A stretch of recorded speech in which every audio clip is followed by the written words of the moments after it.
لا حول ولا قوة إلا بالله العلي العظيم. أعوذ بالله من الشيطان اللعين الرجيم. بسم الله الرحمن الرحيم. الحمد لله رب العالمين بارئ الخلائق أجمعين مالك يوم الدين. الصلاة والسلام على أشرف الأنبياء والمرسلين خاتم النبيين رحمة للعالمين الذي دنا فتدلى فكان قاب قوسين أو أدنى سيدنا ومولانا أبي القاسم محمد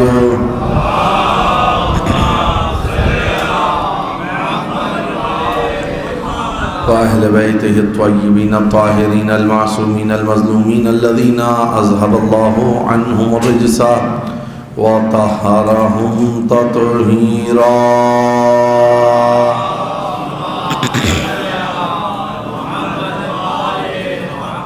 لا سيما بقية الله الأعظم روحي وأرواح العالمين لتراب مقدمه الفداء واللعنة الدائمة الباقية الأبدية على أعدائهم ومنكري فضائلهم وغاصبي حقوقهم أجمعين من يوم ظلمهم وعداوتهم وغصبهم إلى قيام يوم الدين. أما بعد قال الله فأعوذ بالله من الشيطان الرجيم. بسم الله الرحمن الرحيم. من المؤمنين رجال صدقوا ما عاهدوا الله عليه فمنهم من قضى نحبه ومنهم من ينتظر وما بدلوا تبديلا. درود پر محمد وآل.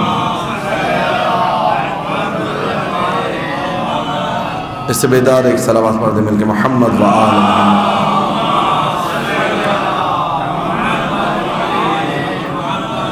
مومنین اکرام اور ارباب اعزاء، مقام معیت کے عنوان سے جس سلسلہ گفتگو کو ہم نے شروع کیا تھا، آج ہم اپنے تیسرے مرحلے میں داخل ہو چکے ہیں، اور اس مقدس عنوان کو آپ کے سامنے بیان کرنے کے لیے سورہ مبارکہ احزاب کی آیت نمبر 23 کا سہارا لیا گیا کہ جس میں اللہ تعالیٰ ارشاد فرما رہا ہے من المؤمنین رجال صدقوا ما عاہدوا اللہ علیہ. مومنین میں سے کچھ مرد ایسے ہیں کہ جنہوں نے اللہ سے کیے ہوئے وعدے کو سچا کر دکھایا.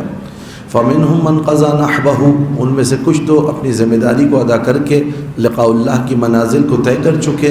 ومنہم من ينتظر، اور کچھ ان میں سے انتظار میں ہیں. وما بدلوا تبدیلا، اور یہ تبدیل ہونے والے نہیں ہیں.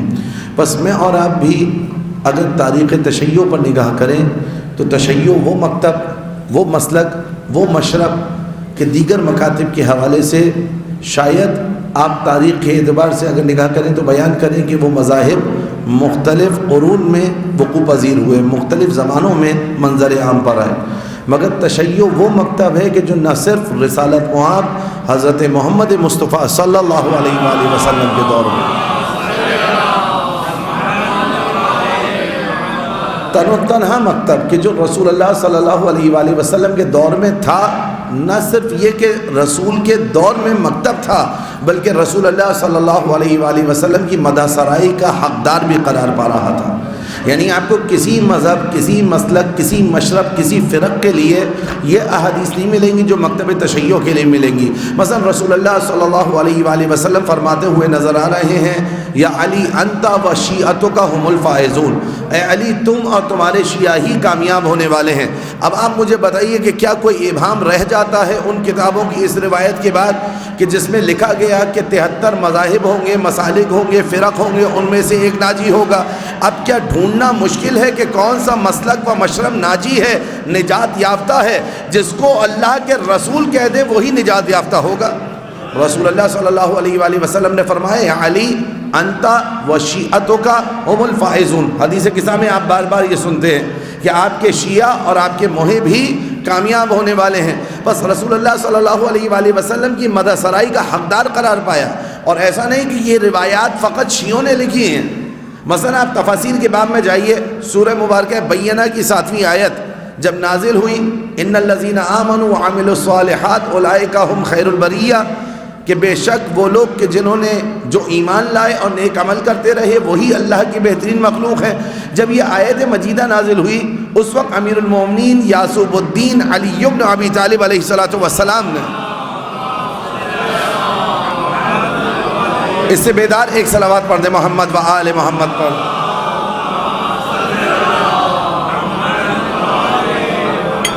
مولا علی علیہ السلام نے رسول اللہ صلی اللہ علیہ وآلہ وسلم سے استفسار کیا، اور میں جب بھی معصومین کے استفسار یعنی سوال کے حوالے سے بات کرتا ہوں اپنے جوان اور کم سن بچوں کے لیے یہ بات بیان کرتا ہوا چلتا ہوں۔ دیکھیں آپ اور میں بعض دفعہ سوال کرتے ہیں اس کے پیچھے ممکن ہے جہل ہو، ہم نہ جانتے ہو، نادانی کی وجہ سے سوال کر رہے ہوں، لیکن جب ایک معصوم دوسرے معصوم سے سوال کر رہا ہوتا ہے نا تو اس کے پیچھے نادانی نہیں ہوتی، اس کے پیچھے نعوذ باللہ جہل نہیں ہوتا، کیونکہ معصوم کے علم کا منبع و مخزن ذات خداوند متعال ہے۔ معصوم کے علم میں کسی قسم کا نقص نہیں ہے، کسی قسم کی کمی نہیں ہے۔ معصوم اس منزلت پر ہے کہ آپ نے امیر المومنین کے حوالے سے سن رکھا ہے کہ جب رسول پر پہلی وحی آئی تو امیر المومنین نے سوال کیا یا رسول اللہ یہ کون سی صدا تھی رنت الشیطان کے حوالے سے؟ تو رسول اللہ نے جواب دیا یا علی انت تسمع ما اسمع و ترى ما ارى، اے علی تم تو وہی دیکھتے ہو جو میں دیکھتا ہوں اور تم وہی سنتے ہو جو میں سنتا ہوں۔ یعنی جب معصوم ایک معصوم سے کلام کرے اور وہاں پر کوئی اور نہ ہو تو وہاں پر رسول اللہ صلی اللہ علیہ وآلہ وسلم جیسی ایسی تاکیدات موجود ہیں۔ یہاں پر بھی پیغام دوسروں تک پہنچانا تھا۔ جو امیر المومنین علیہ السلام نے سوال کیا تو ہر دفعہ سوال کے پیچھے جہل کار فرما نہیں ہوتا، بعض دفعہ سوال کے پیچھے اس مفہوم کو پہنچانا ہوتا ہے جو لوگوں کی نگاہوں سے اوجھل ہو۔ مثلا معراج کے حوالے سے اگر امیر المومنین علیہ السلام رسول اللہ سے سوال نہ کرتے اور کوئی اس وادی کا سوال کرنے والا نہ ہوتا، کیا معراج کی حقیقت میرے اور آپ کے سامنے کھلتی؟ کیا معراج کے واقعات میرے اور آپ کے سامنے کھلتے؟ تو بعض دفعہ ان مطالب کو بیان کرنا کہ جس سے لوگ ناآشنا ہوں ایک معصوم دوسرے معصوم سے کر رہا ہوتا ہے۔ ایک صلوات پڑھ دیں مل کے محمد و آل محمد پر۔ ہم بھی اپنی روزمرہ زندگی میں بعض اوقات اس سلیقے کو اختیار کرتے ہیں۔ ہر دفعہ سوال کے پیچھے جہل تھوڑی ہوتا ہے، بعض دفعہ سوال کے پیچھے تاکید پوشیدہ ہوتی ہے۔ مثلا اگر یہاں پر بیٹھے ہوئے دو جوان باتیں کر رہے ہوں یا بچے یہاں پر دوڑ رہے ہوں، میں ان سے کہوں کہ فرش اعضاء ہے، کیا یہ فرش اعضاء نہیں ہے؟ تو کیا آپ یہ سمجھیں گے کہ اس فرش اعضاء نہیں ہے کہ پیچھے جو میں نے سوال کیا ہے جہل ہے؟ مولانا کو معلوم نہیں ہے کہ یہاں پر فرش اعضاء ہے یا نہیں؟ نہیں، سب کو معلوم ہے کہ فرش اعضاء تو جانتے ہیں، اب اس فرش اعضاء کی اہمیت کو بتلانا مقصود ہے، لہذا سوال کی صورت میں اہمیت کو بتایا جا رہا ہے۔ اسی طریقے سے امیر المومنین علیہ السلام نے سوال کیا رسول اللہ سے یا رسول اللہ من ہم خیر البریہ۔ جب سورہ مبارکہ بینہ کی آیت نازل ہوئی تو رسول اللہ صلی اللہ علیہ وآلہ وسلم نے جواب دیا یا علی انتا، اے علی آپ و شیعتک اور آپ کے شیعہ ہم خیر البریہ وہی اللہ کی بہترین مخلوق ہیں۔ من آدم و دونہ، اگر اللہ کو کوئی بھاتا ہے یا حضرات محمد و آل محمد بھاتے ہیں یا ان کے شیعہ بھاتے ہیں۔ مل کے صلوات پڑھیں محمد و آل محمد۔ یہ دو ہی مرتبے ہیں جو خداوند متعال کی نظر میں معتبر ہیں، اور اس کے پیچھے بھی روایت ہے کہ جو امیر المومنین علیہ السلام نے بیان کی، کہا کہ ان اللہ تبارک و تعالی اطلع الی الارض فاختارنا واختار لنا شیعۃ۔ اللہ تبارک و تعالی نے جب زمین پر نظر کرم کی تو ہمیں منتخب کیا اور ہمارے لیے ہمارے شیعوں کو منتخب کیا۔ دیکھیں منتخب شدہ پروردگار عالم دو ہی ہیں، حضرت آدم علیہ السلام سے لے کر خاتم النبیین تک، اور خاتم النبیین سے لے کر حضرت امام زمان عجل اللہ تعالی فرجہ الشریف تک۔ مل کے صلوات پڑھیں محمد و آل محمد پر حضرت کے ظہور کے لیے۔ یا یہ حضرات محمد و آل محمد یا ان کے شیعہ یا ان کے محب، بس یہی دو منتخب شدہ پروردگار عالم ہیں۔ ان اللہ تبارک و تعالی اطلع الی الارض فاختارنا، ہمیں منتخب کیا اور ہمارے لیے ہمارے شیعوں کو منتخب کیا، اور پھر ان شیعوں کے بارے میں امیر المومنین علیہ السلام نے کچھ اوصاف کو بیان کیا۔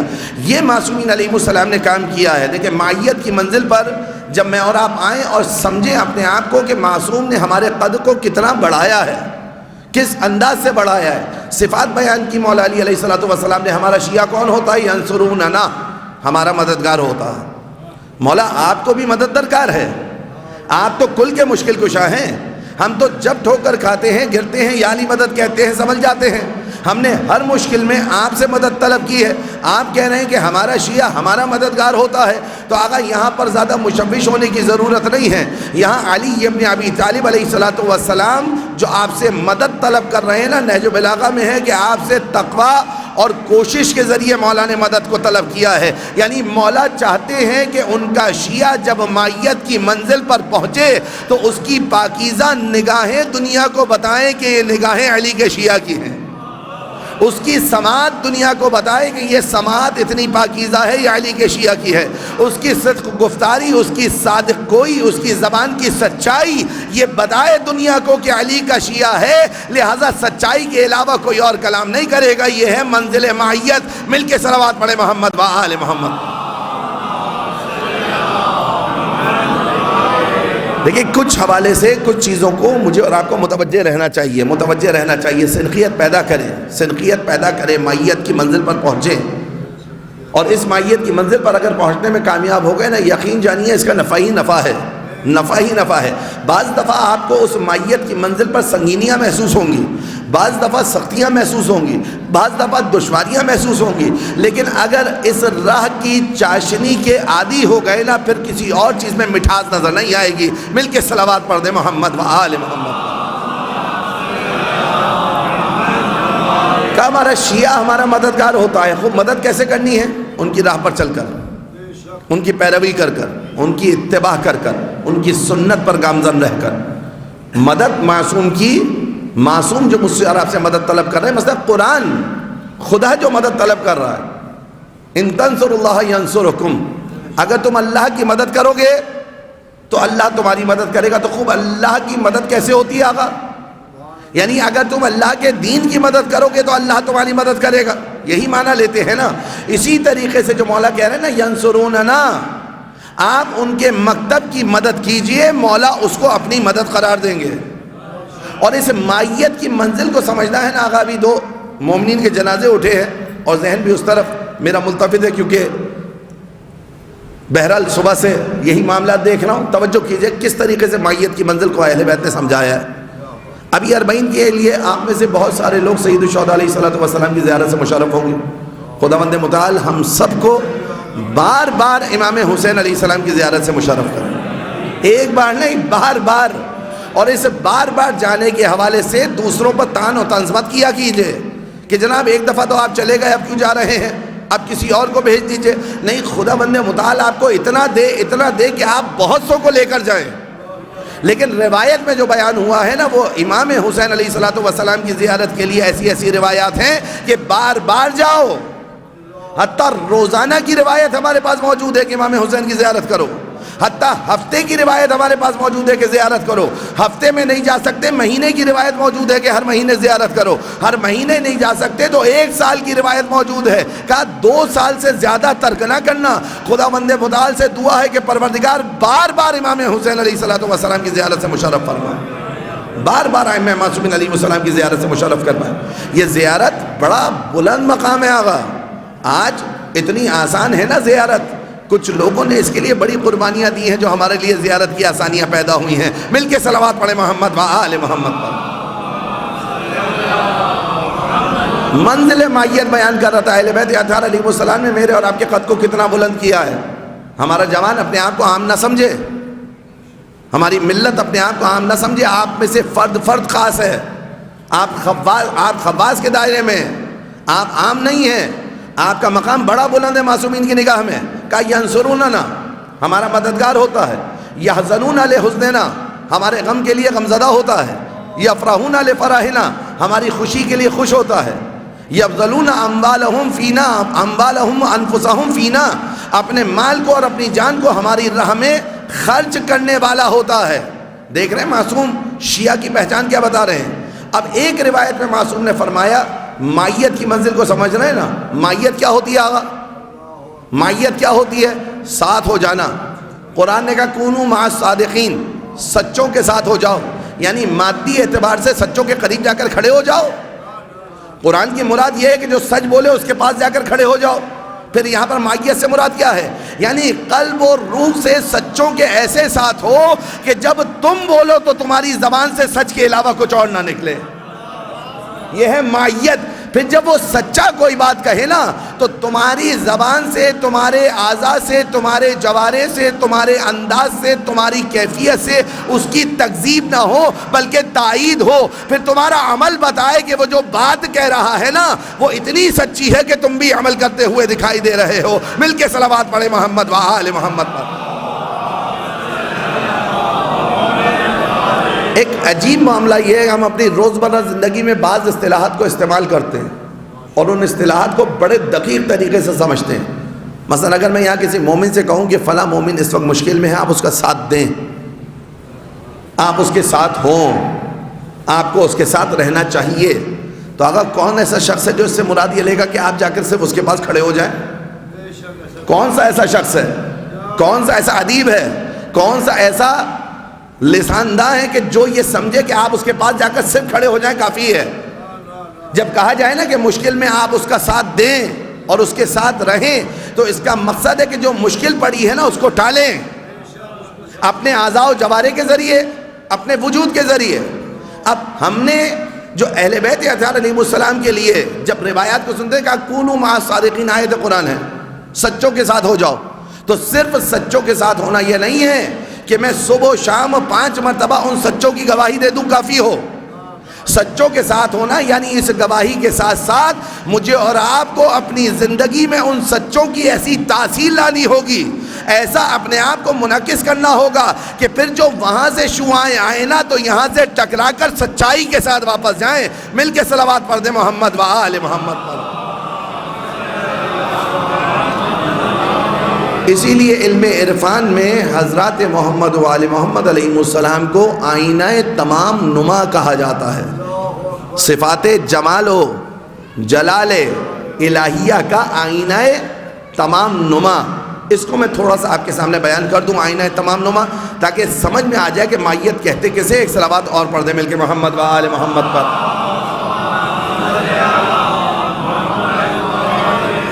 اس سے ایک بیدار صلوات کے ذریعے میرا حوصلہ بڑھائیں. مل کے صلوات پڑھ دیں محمد و آل محمد. یہ جو معصومین علیہ السلام کو آئینہ تمام نما کہا گیا ہے نا آقا، تمام تو سمجھتے ہیں آپ، لفظ یہ فارسی کا ہے، اصطلاح فارسی کی ہے. علماء عرفان قم و دیگر ہمارے مناطق میں جو علماء عرفان ہیں انہوں نے اس اصطلاح کو معصومین علیہ السلام کے لیے استعمال کیا ہے. آئینہ تمام نمائے صفات جمالیہ پروردگار عالم. بار بار آپ نے سنا ہوگا علماء سے. کیا مقصد ہے آئینہ تمام نما؟ آئینہ آپ سمجھتے ہیں، تمام سمجھتے ہیں. نما کا مطلب ہوتا ہے جس میں دکھائی دے، جو چیز دکھائی دے. یعنی معصومین علیہ السلام کی ذات میں آپ کو اگر خدا کا علم سمجھنا ہے نا، آپ کسی غیر معصوم کتنے ہی بڑے عالم کو لے کر آ جائیں، اس کے ذریعے آپ خدا کا علم نہیں سمجھ سکتے. کیونکہ کوئی کتنا ہی بڑا عالم کیوں نہ ہو اس کے علم میں نقص ہوگا، کہیں نہ کہیں جا کر کمی ہوگی. لیکن معصوم کا علم وہ ہے کہ جو خدا کے علم سے کسب کیا جا رہا ہے، جو خدا کے علم سے متصل ہے، جو خدا مند متعال کی بارگاہ سے علم لے رہا ہے، اس میں کسی قسم کا کوئی رتی برابر نقص نہیں ہے. اسی لیے معصوم نے منبر پر بیٹھ کر دعویٰ کیا، سلونی سلونی قبل ان تفقدونی، مجھ سے سوال کرو اس سے پہلے کہ تم مجھے کہہ دو. میں زمین کے راستوں سے زیادہ آسمان کے راستوں کو جانتا ہوں. اس زمین کے راستوں سے مراد کیا ہے اور آسمان کے راستوں سے مراد کیا ہے آقا؟ اس زمین کے راستوں سے اور آسمان کے راستوں سے مراد کیا ہے؟ آج کا ممکن ہے ایک جوان کے ذہن میں آ جائے کہ گوگل میپ کے ذریعے ہم بڑی آسانی سے زمین کے راستوں کو جان لیتے ہیں، وہ بڑی آسانی سے ہماری رہنمائی کر دیتے. نہیں آقا، معاملہ وہ والی زمین کا نہیں ہے، نہ معاملہ وہ والے آسمان کا ہے جس کے ذریعے جہاز اڑتے پھرتے. آسمان کا راستہ یعنی خدا تک پہنچنے کا راستہ. کہا کہ میں خدا تک پہنچنے کے راستوں کو تمہاری دنیا کے راستوں سے زیادہ جانتا ہوں، لہذا اگر خدا تک پہنچنا ہے نا تو میرے ہی ذریعے پہنچ سکتے ہو.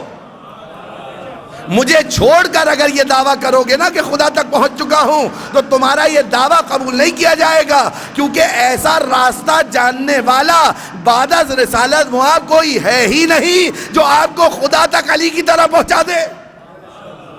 یا جو علی ابن ابی طالب علیہ السلام کے بعد ان کے بچوں کی طرح پہنچا دے. تو معصوم کے علم میں کسی قسم کا نقص نہیں ہے. اب آپ کو خدا کے علم کو جاننا ہے، کیسے جانیں گے؟ معصوم کے علم کے ذریعے. جو سوال آ رہا ہے اس کا جواب دیا جا رہا ہے، جو سوال آ رہا ہے اس کا جواب آ رہا ہے. مجھ سے چند دن پہلے ایک جوان نے کہا کہ جناب آپ مولانا ہیں، جواب دینا آپ کی ذمہ داری ہے. میں نے کہا یہ تو درست ہے کہ آپ نے مجھے مولانا کہہ دیا، لیکن ایک اشتباہ کا، ایک غلطی کا شکار ہو رہے ہیں کہ ہر بات کا جواب دینا مجھ پر لازم نہیں ہے، کیونکہ ہر بات کا علم میرے پاس نہیں ہے. جب ہر بات کا علم میرے پاس نہیں ہے تو ہر بات کا جواب دینا بھی میری ذمہ داری نہیں بنتی. اسی لیے معصوم کی تقریر حجت ہے، غیر معصوم کی تقریر یعنی سکوت اختیار کر لینا حجت نہیں ہوا کرتا. مل کے صلوات پڑھے محمد و آل محمد. سمجھ رہے ہیں آپ؟ آئینہ تمام نما جس میں پروردگار عالم کی تمام صفات ریفلیکٹ ہوں، بغیر نقص کے، بغیر کمی کے، بغیر کاستی کے. پروردگار عالم کی صفات کو سمجھنا ہے، ان کے ذریعے سمجھو. ایک شخص آیا، اس نے آ کر کہا کہ حاتم بڑا سخی، اتنا سخی کہ 40 دروازے بنوائے ہوئے اور ان 40 دروازوں سے لوگوں کو عطا کرتا تھا. کہا جاتا ہے امام حسن مجتبیٰ نے کہا میرا بابا سب سے بڑا سخی. کیوں سب سے بڑا سخی؟ اچھا یہاں پر جب کہہ رہے ہیں نا معصومین کی اصطلاحات ہیں، نفس رسالت معاب علی ابن ابی طالب علیہ السلام ہے. مل کے صلوات پڑھے محمد و آل محمد.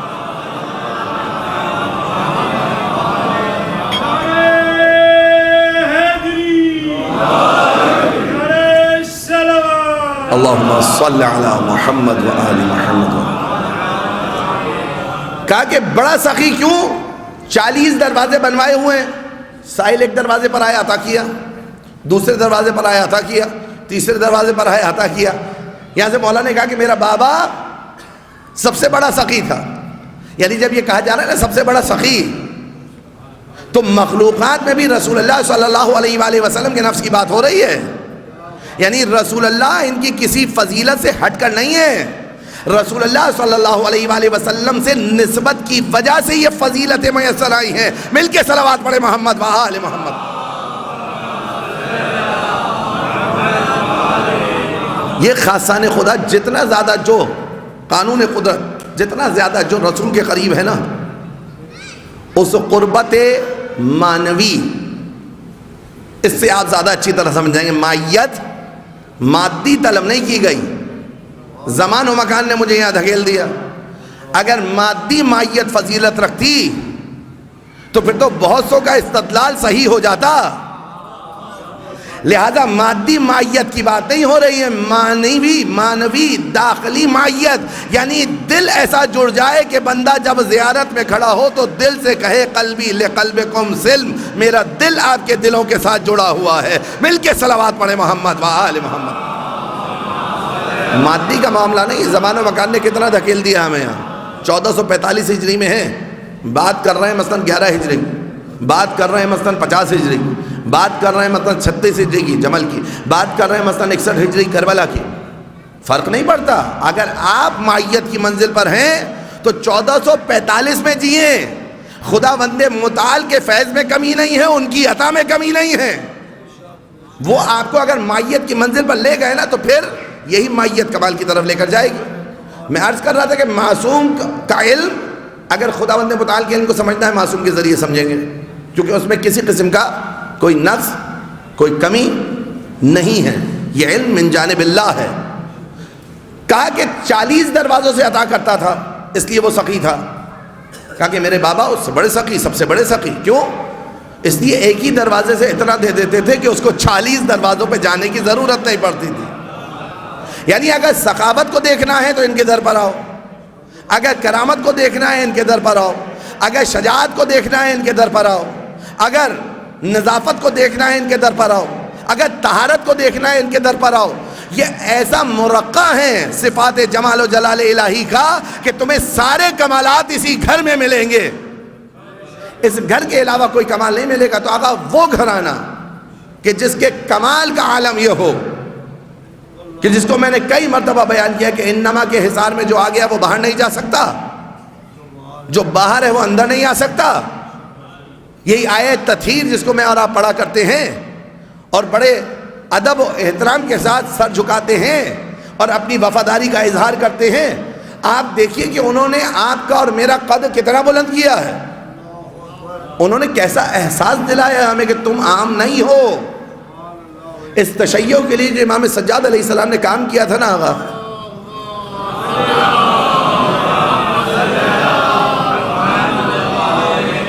اس تشیع کے لیے جو امام سجاد نے کام کیا تھا، وہ کام یہ تھا کہ امام بردہ فروشوں کے بازار میں جاتے تھے، وہ دور غلاموں اور کنیزوں کا تھا۔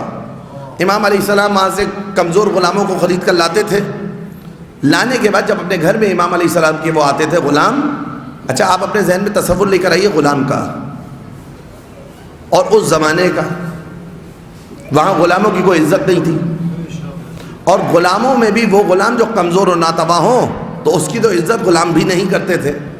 یعنی کتنا ٹوٹا ہوا آدمی ہوگا نا اپنے اندر سے، یہ درونی طور پر اندرونی طور پر کتنا ٹوٹ چکا ہوگا۔ امام علیہ السلام جاتے، اس کو خریدتے، خرید کر گھر لے کر آتے، کھانے کا وقت آتا، دسترخوان بچھایا جاتا، یہ اپنا دسترخوان بچھاتے غلام، امام کا الگ دسترخوان بچھایا جاتا۔ امام علیہ السلام دسترخوان پر آتے جاتے کیا کہتے؟ امام کہتے یہ دو دسترخوان کیوں بچھے؟ تو غلام کہتے ہیں اللہ رسول اللہ، ایک آپ آقا ہیں، آپ کا دسترخوان ہے، ایک ہم غلاموں کا دسترخوان ہے۔ امام علیہ السلام ابھی سے ان کی تربیت کرنا شروع کرتے۔ امام کہتے کہ ہم سب اللہ کے بندے ہیں، دو دسترخوان نہیں، میرے گھر میں ایک ہی دسترخوان بچھاؤ۔ اور امام علیہ السلام ان کے ساتھ بیٹھ کر کھاتے، ان کے برتن میں امام علیہ السلام سرید کو بعض دفعہ خود ڈالا کرتے تھے۔ امام علیہ السلام ان کے سامنے بعض دفعہ روٹیاں خود رکھا کرتے تھے۔ یہ ائمہ معصومین علیہ السلام کا طریقہ کار تھا۔ جب ان کے دل کے اندر عزت نفس بحال ہو جاتی تھی، اب امام دین کا درس دیتے تھے۔ دیکھیں امام نے ہمارے قد کو بڑھایا ہے، ان غلاموں کے قد کو بڑھایا تھا امام نے۔ جب تک عزت نفس بحال نہیں ہوئی نا، امام علیہ السلام دین کے دروس سے آشنا نہیں کرتے تھے۔ جب عزت نفس کو بحال کر لیتے، امام دین کا درس دینا شروع کرتے، پھر دین کے درس دیتے دیتے ان کو ایک عالم بناتے۔ جب وہ عالم بن جاتا، مبلغ بن جاتا، معاشرے کے لیے مفید بن جاتا، امام علیہ السلام اس کا نکاح کرواتے اور اس کو آزاد کر کے معاشرے میں چھوڑ دیتے کہ اب جاؤ اور جا کر امام کے مکتب کی تبلیغ کرو۔ دیکھ رہے ہیں کیسا قد بڑھایا امام نے، کیسے مائیت کی منزل پر لے کر آئے امام علیہ السلام کیسے مائیت کی منزل پر آ رہے ہیں، آپ سمجھیے۔ اربعین کی زیارت سے بات نکلی تھی، نکلتے نکلتے حاتم پر پہنچی، حاتم سے پھر امیر المومنین پر پہنچی، امیر المومنین علیہ السلام سے بھی ینصروننا پہ پہنچی، ینصروننا سے پھر اس کے بعد امام سجاد پر پہنچی۔ اب اس مطلب کو سمجھے، اور یہی مطلب انشاءاللہ آپ کے سپرد کر کے رفع زحمت کروں گا۔ کیسے قد بڑھایا معصوم نے، مائیت کی منزل کیا ہے، مومن کی ذمہ داری کیا ہے۔ کہا کہ تم زیارت کرنا چاہتے ہو ہماری، دل میں شوق رکھتے ہو ہماری زیارت کا، دل میں تمنا ہے ہماری زیارت کی۔ کون سا مومن ایسا ہوگا جس کے دل میں تمنا نہ ہو؟ جائیے جا کر آداب اہل قبور مفاتیح الجنان شیخ عباس قمی علیہ رحمہ کی پڑھی ہے۔ کہا کہ دل میں شوق ہے کہ ہماری زیارت کے لیے آؤ۔ ان کی زیارت کا ثواب آقا آپ سمجھتے ہیں؟ بعض زیارات ناموں میں بعض زیارات کا ثواب ایسا ہے کہ آپ نے ایک قدم اٹھایا، حج کا ثواب، وہی قدم رکھا، عمرے کا ثواب۔ بعض زیارات ایسی ہیں کہ آپ نے ایک رکعت نماز اگر حرم میں پڑھی ہے تو 1000 حج مقبولہ۔ بعض زیارات ایسی ہیں کہ اگر آپ نے ایک مرتبہ حرم معصوم میں جا کر کہا السلام علیکم یا ابن رسول اللہ تو اس پر 70 حج۔ سمجھ رہے ہیں زیارت معصوم کیا ہے؟ اور انشاءاللہ اگر توفیق ہوئی تو بیان کروں گا یہ حج سے اور اس جیسی چیزوں سے مثال کیوں دی گئی ہے کیا ہے تو خدا ہی جانتا ہے۔ لیکن جب بھی کسی چیز سے تشبیہ دی جاتی ہے نا تو اس کی اہمیت پہلے سے ثابت شدہ ہوتی ہے ذہن میں۔ اب اگر کوئی آئے اور آ کے تشبیہ کو پکڑ لے کہ جناب حج سے تشبیہ دے دی، جناب حج نہیں 1000 حج، جناب 1000 حج، 70,000 حج، جناب 70,000 حج نہیں 1,00,000 حج۔ ایک ہی قدم اٹھانے پر حج کا ثواب، ایک ہی قدم رکھنے پر عمرے کا ثواب۔ جب دینے والی ذات خداوند متعال کی ہے، وہی ذات جو حج کا ثواب دے رہی ہے، اگر حسین کی زیارت میں اس نے ہی ایسا ثواب رکھا ہے تو یہ توحید سے ہٹ کر کیسے ہو گیا؟ تو یہ توحید سے ہٹ کر کیسے ہو گیا؟ ہے توحید ہے۔ اب آپ کے ذہن میں آیا نا زیارت معصومین علیہ السلام کا ثواب کیا ہے؟ کہا کہ اگر تم ہماری زیارت کرنا چاہتے ہو، مفاتیح الجنان میں جا کر بچوں کو ہوم ورک دے رہا ہوں، اپنے جوانوں کو جا کے ضرور دیکھیے گا، اگر تم ہماری زیارت کا ثواب حاصل کرنا چاہتے ہو، استطاعت نہیں ہے تمہاری، اب یہ میرا اپنا مفہوم ہے، مال نہیں ہے تمہارے پاس، دفتر سے چھٹی نہیں مل رہی ہے، امتحانات سر پر کھڑے ہوئے ہیں، نہیں جا سکتے تم ہماری زیارت کے لیے، کوئی بھی مجبوری تمہارے آڑے آ چکی ہے۔ امام علیہ السلام، امام کاظم کی حدیث ہے، ہمارے مخلص باعمل شیعوں کی زیارت کرو، تمہیں وہی ثواب ملے گا جو ہماری زیارت کا ثواب ہے۔ دیکھ رہے ہیں معصوم نے قد کیسا بڑھایا ہے، مائیت کی منزل پر کیسا لے کر آئے ہیں۔ یہ مائیت نہیں ہے تو کیا ہے؟ ورنہ کہاں ایک شیعہ کی قبر کی زیارت اور کہاں ان کے آقا اور مولا امام معصوم علیہ السلام کی قبر مطہر کی زیارت۔ آقا اس قبر کی خاک کا مقایسہ اس قبر میں دفن ہونے والے سے نہیں کیا جاتا، یہ دفن ہونے والا بھی اپنی شفاعت کے لیے اس قبر کی خاک کو لے کر جاتا ہے، لیکن پھر بھی کہا جا رہا ہے کہ اگر چاہتے ہو نا کہ تم ہماری زیارت کے ثواب کو کما لو اور تمہارے اتنی استطاعت نہیں ہے کہ ہمارے حرم تک آ سکو، تو ہمارے شیعہ کی زیارت کر لو جو باعمل ہے، تمہیں وہ ثواب مل جائے گا جو ہماری زیارت کا ہے۔ مل کے صلوات پڑھیں محمد و آل محمد۔ اب اس کی میں ذرا سی مادی دنیا کی مثال دوں آپ کے سامنے، مادی دنیا کی مثال دوں۔ اگر آپ میں سے کوئی میڈیکل کا یہاں بیٹھا ہو اس کو سمجھے گا، دواؤں کے بعد جنرک نیم ہوتے ہیں۔ ایک کمپنی وہ ہے کہ جو بہت مشہور ہے، جو مستند ہے، جس کی دوا کا درمان قطعی ہے، اللہ نے ہی شفا رکھی ہے اس میں، لیکن ایک شخص ویسے ہی فارمولے سے آشنا شخص، جاننے والا شخص، پہچان رکھنے والا شخص، اس نے اس کو اس کے اتنے صفات کے قریب کیا۔ بھئی کچھ فارمولا ہوتے ہیں نا جس کی وجہ سے دوا کے اندر اس کمبینیشن کی وجہ سے اثر پیدا ہوتا ہے، ان صفات کو جاننے والے نے اتنا ان صفات کے قریب کیا، اس فارمولے کو اتنا قریب کیا، اتنا قریب کیا کہ اب یہ دوا اثر وہی دکھا رہی ہے کہ جو وہ دوا دکھا رہی تھی۔ دیکھیں اثر پیدا کرنے والی ذات خدا کی ہے، لیکن یہ اثر کیوں دکھا رہی ہے؟ اس لیے کہ اس کی صفات سے یہ قریب ہوئی ہے۔ جیسے جیسے انسان معصوم کی صفات سے قریب ہوتا جائے گا نا، جب کسی نے پوچھا تھا کہ یبن رسول اللہ مومن کی علامت کیا ہے، کہا کہ مومن کی علامت یہ ہے کہ اگر وہ کہے تو دیوار سونے کی ہو جائے یا دیوار حرکت کرنے لگے، تو دیوار حرکت کرنے لگی۔ ابھی کہا تھا کہ کہے تو دیوار حرکت کرنے لگے، وہاں دیوار حرکت کرنے لگی۔ ابھی کہا تھا کہ پلٹ آؤ، تو حبابہ کی جوانی پلٹ آئی۔ تو یہاں پر معاملہ فقط اشارے کا ہے، لیکن اگر مومن اپنے آپ کو اس منزل پر پہنچائے نا تو فضہ کی طرح پتھر کو وہ بھی سونا کر سکتا ہے۔ کیونکہ صفات اپنے اندر وہ پیدا کر لی ہیں، صفات وہ پیدا کر لی ہیں۔ یہ پتھر کو سونا کرنا تو آقا بہت ہی چھوٹا کام ہے، بہت ہی چھوٹا کام ہے۔ اس چھوٹے کام کو ابھی دنیا نہیں سمجھ پا رہی ہے، تو اب آپ سوچئے کہ بڑے بڑے کاموں کو دنیا کہاں سمجھے گی۔ مل کے صلوات پڑھ دے محمد و آل محمد۔ پتھر کو سونا کرنا، آپ خود مجھے بتائیے، جناب فضہ سلام اللہ علیہ کا واقعہ موجود ہے، بنا کر لے کر آئیں، اظہار کیا اپنی مودت اور ولایت کا۔ یہ کام جو جناب فضہ سلام اللہ علیہ کر رہی ہیں نا، بہت سے اور رفع کر لیں، لیکن فضہ تو وہ ہیں جنہوں نے اپنے آپ کو فاطمہ زہرا سلام اللہ علیہ کی مائیت پر پہنچا دیا ہے۔ کس مائیت پر پہنچایا گا؟ اس مائیت پر پہنچایا ہے، دیکھیں مقام سیدہ سلام اللہ علیہ اپنا ہے، عصمت مقام سیدہ سلام اللہ علیہ اپنا ہے، منصوص من اللہ ہونا جناب زہرا کا عہدہ میں نہیں پتا، لیکن ہے منصوص من اللہ۔ ایسا عہدہ ہے کہ نبی بھی ان کا احترام کریں، ولی بھی ان کا احترام کریں۔ لیکن مائیت کی منزل پر آ کر فضہ سلام اللہ علیہ نے کیا کام کیا کہ جب آیت آئی وَيُطْعِمُونَ الطَّعَامَ عَلَى حُبِّهِ مِسْكِينًا وَيَتِيمًا وَأَسِيرًا، کہ یہ اس کی محبت میں مسکین، یتیم و اسیر کو روٹیاں دیا کرتے ہیں، اور وہ مسکین، یتیم و اسیر بعض روایات کے مطابق ملک ہیں جو آ کر دروازے پر روٹیاں لے کر جا رہے ہیں۔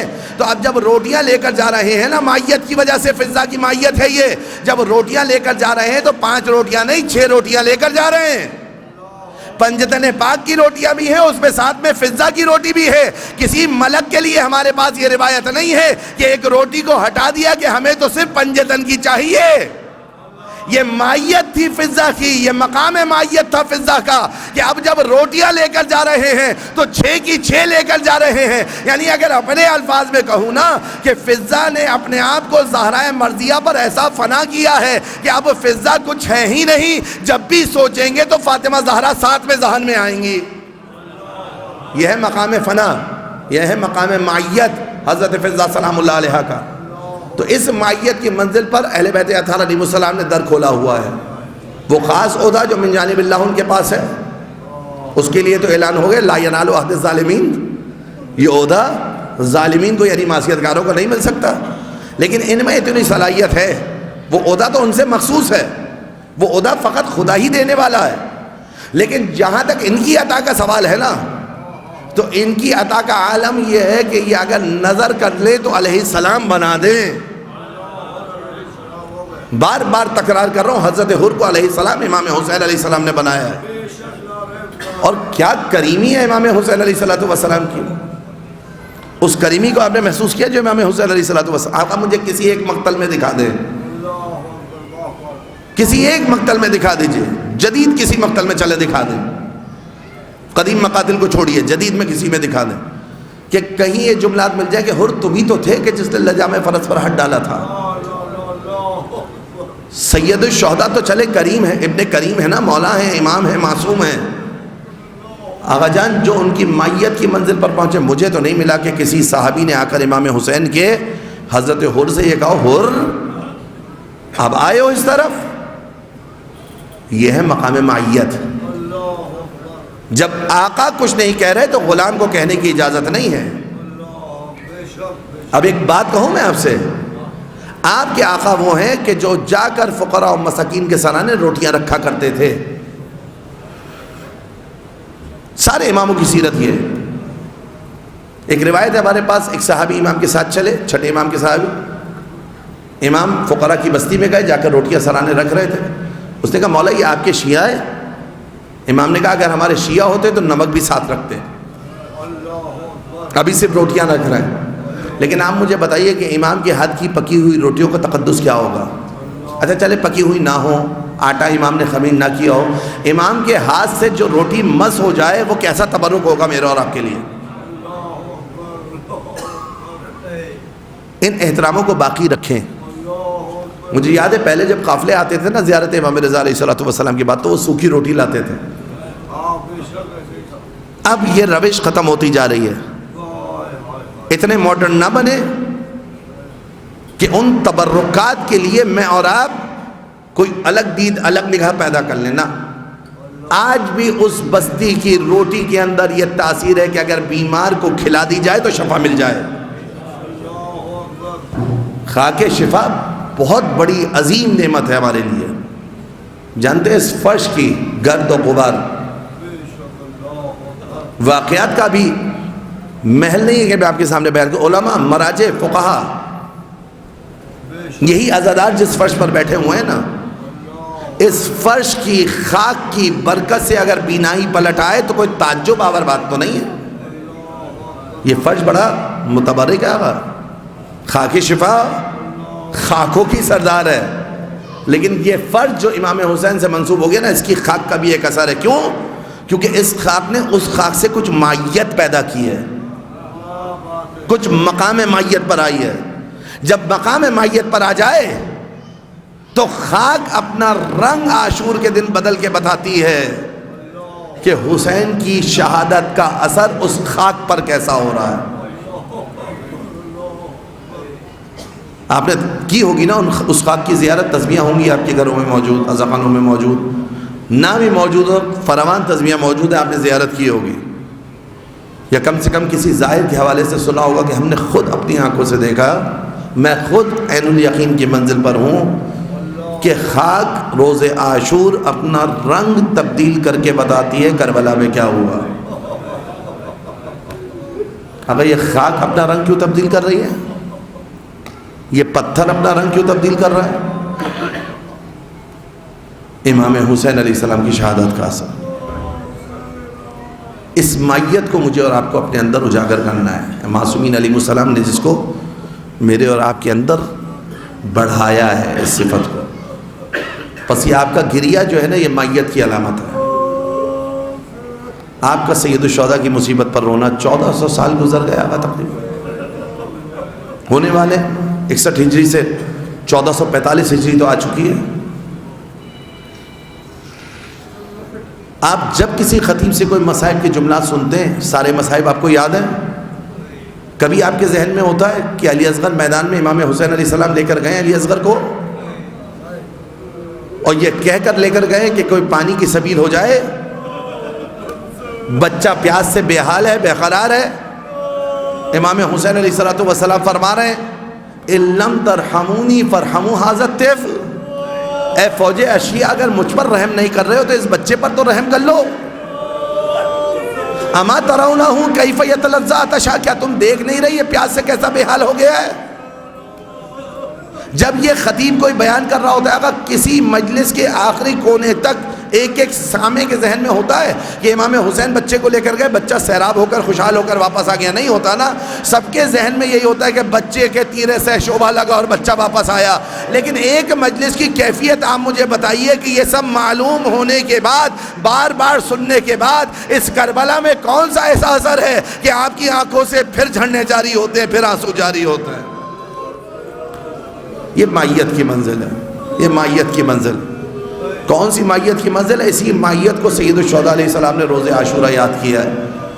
مجھ سے ایک برادر نے مصائب کی طوالت کا اظہار کیا تھا، لیکن اس وقت میرے سینے میں طاقت نہیں کہ میں آپ کے سامنے مفصل روایت پڑھوں.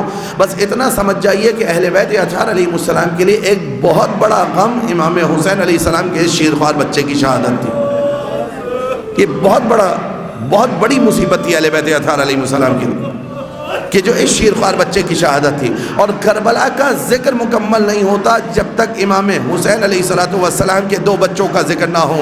ایک وہ دختر جو زندان شام میں رہ گئی اور ایک یہ بچہ جو کربلا میں امام حسین علیہ السلام کے رہا. ان دو کا جب تک ذکر نہ ہو کربلا کا لگتا ہے ذکر مکمل ہوا ہی نہیں. اور دونوں نے ایسی قربانی دی ہے جو تابت زندہ رہے گی. بس اس بچے نے کیا قربانی دی جناب سکینہ بیان کرتی ہیں. دیکھیں مقام مائیت کو اپنے ذہن میں رکھیے گا. اس مائیت کی منزل پر جو گریہ ہے نا، اس گریہ کی چاشنی، اس گریہ کی روحانی لذت ہی الگ ہے. وہ گریہ جو امام حسین علیہ السلام کی مائیت میں ہونا، اسی کے لیے روایات میں مدہ سرائی آئی ہے.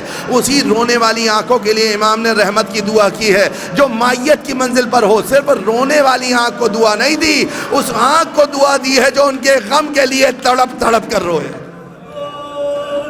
ایک جذباتی آنسوؤں کو نہیں، احساساتی آنسوؤں کو نہیں، فقط ان آنسوؤں کو جو امام حسین علیہ السلام نفس المحموم لحزننا تسبیح. بس امام حسین نے کیسے مائیت کی منزل پر پہنچایا، بس یہ روایت آپ کے سامنے بیان کر دوں، آپ کی زحمت تمام. جناب سکینہ فرماتی ہیں کہ جب شام غریبہ میں سب کے لاشیں پڑے تھے، میرے بابا کے لاشے سے صدا آ رہی تھی. وہ صدا کیا تھی جانتے ہیں آقا؟ وہ صدا یہ نہیں تھی کہ میں بے کفن ہوں مجھے کفن دے دو. وہ صدا یہ نہیں تھی کہ میری قبر تیار نہیں ہوئی میری قبر تیار کر دو. وہ صدا یہ نہیں تھی کہ میں پیاسا ہوں میرے بچوں کو ہی پانی دے دو.